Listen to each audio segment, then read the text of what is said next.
दोस्तों, हिस्ट्री और मिस्ट्री की टॉप 3 सीरीज में आज बात करते हैं भारतीय इतिहास के 3 रहस्यमयी खजाने की, जिसके बारे में कहा जाता है कि आज भी इसमें अकूत संपत्ति कैद है, लेकिन इसके रहस्य से कभी पर्दा नहीं उठ पाया। आइए जानते हैं भारत के इस रहस्यमयी खजाने के बारे में। हमीरपुर खाजांची किले के नाम से मशहूर सुजानपुर किले में आज भी राजा संसार चंद का खजाना मौजूद है, लेकिन आज भी इस खजाने के रहस्य से कोई पर्दा नहीं उठा पाया है, ना ही इस खजाने तक कोई पहुंच पाया है। माना जाता है कि इस खजाने की रक्षा कई सालों से नाग करते आ रहे हैं। करीब 250 साल पुराने इस किले में अरबों रुपए का खजाना छिपा हुआ है। किले में रात को अजीब सी आवाजें सुनाई देती हैं। खजाने की खोज व लूट के लिए सम्राट अकबर ने इस किले पर घेराबंदी की थी, परंतु वो इसमें असफल रहा। इसके पश्चात 1620 में अकबर के पुत्र जहांगीर ने चंबा के राजा को मजबूर करके इस किले पर कब्जा कर लिया। मुगल सम्राट जहांगीर ने सूरजमल की सहायता से अपने सैनिकों को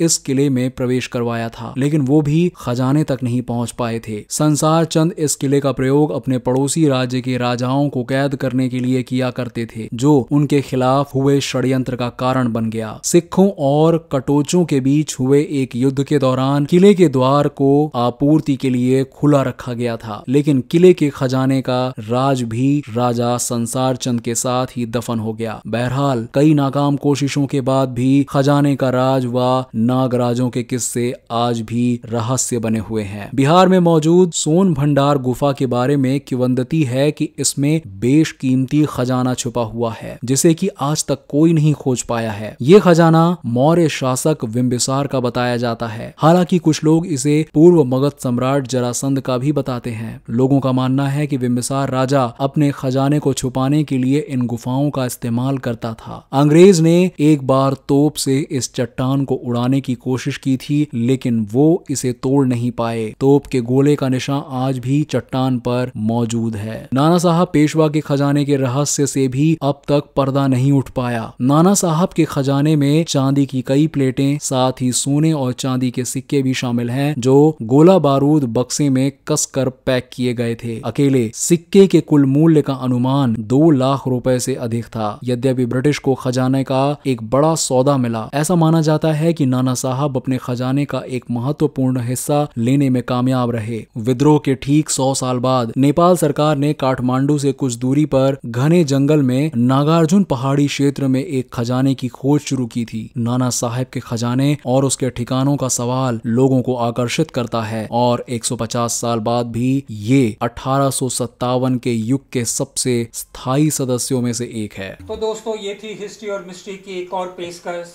इतिहास के पन्नों से हमने आप तक पहुंचाया। तो इस तरह से हम आपको इतिहास के पन्ने पलटते जाएंगे और उसमें जो भी रुचिकारक चीज़ें रहेंगी हम आपको परोसते रहेंगे।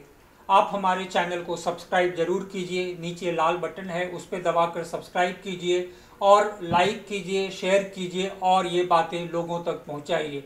तो फिर अगले मिलेंगे इतिहास की एक और कहानी को लेकर।